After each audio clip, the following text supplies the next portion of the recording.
Hello everyone, this is Susan Grimes and I'm here with another story.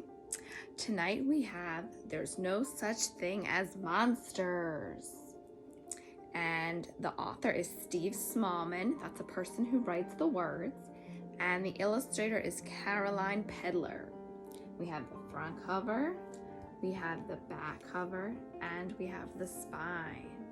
All right, let's see.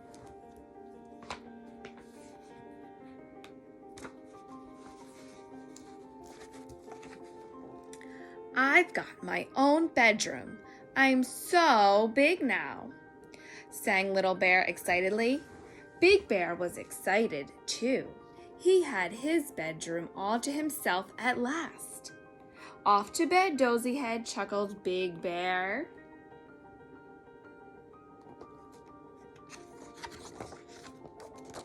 Little Bear snuggled down and tried to go to sleep, but he couldn't. Everything felt different. The dark seemed so much darker without Big Bear there. Then, as Little Bear peered into the shadow, he saw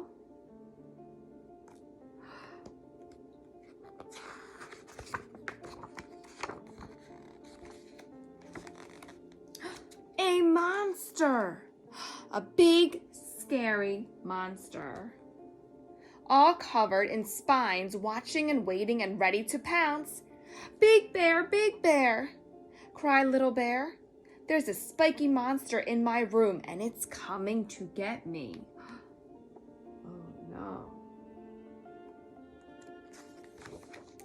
Big Bear rushed in and turned on the light, but there wasn't a monster, just a floppy old toy on the back of the chair. Big Bear put it on his head and did a silly spiky monster dance. Don't be a scaredy bear. Shadows can't hurt you, he said.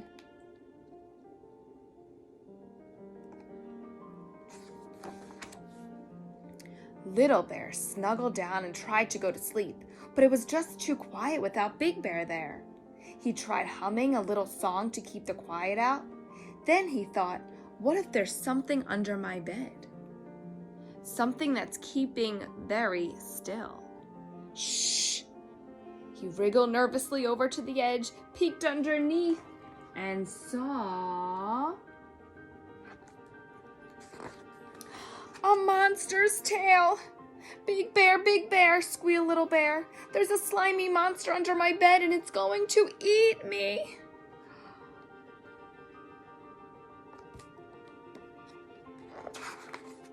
I rushed in and dived under the bed, but there wasn't a monster, just a stinky old sock. Big Bear put his hand in the sock and made stinky sock monster noises. Then he bundled Little Bear back into bed. Night, night, don't let the bed socks bite, chuckled Big Bear.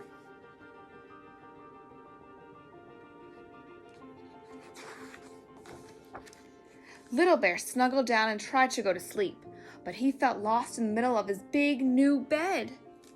It was just too lonely without Big Bear there. Little Bear's lips started to wobble, and he was just about to cry when he heard footsteps coming closer. Tip, tap, tip, tap. The door slowly opened. It was Big Bear. There's no need to be frightened, Little Bear, he said, but I don't like being all on my own, sniffled Little Bear. Don't worry, said Big Bear. I've brought old Hoppity to keep you company. He tucked his favorite tattered toy in bed with Little Bear. Now you won't feel so scared, he said.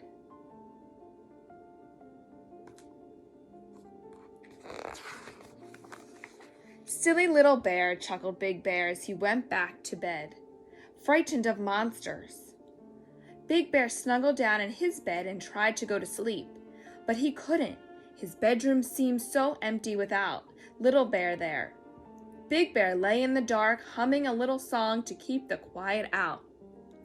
Just then he heard a noise, a growly, snuffling noise.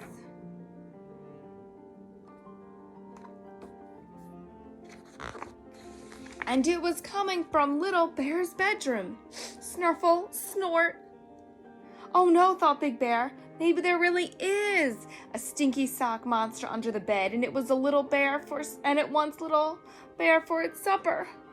Big Bear raced down the hallway as the noises got louder and louder. Snurfle, snurfle, snort, snort. I'll save you, little bear, he cried, pushing open the door.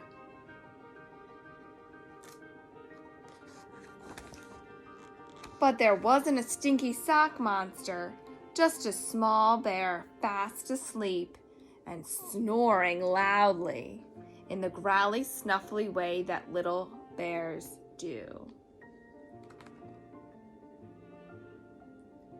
The end. I hope you enjoyed that story, everyone. Until next time, bye-bye.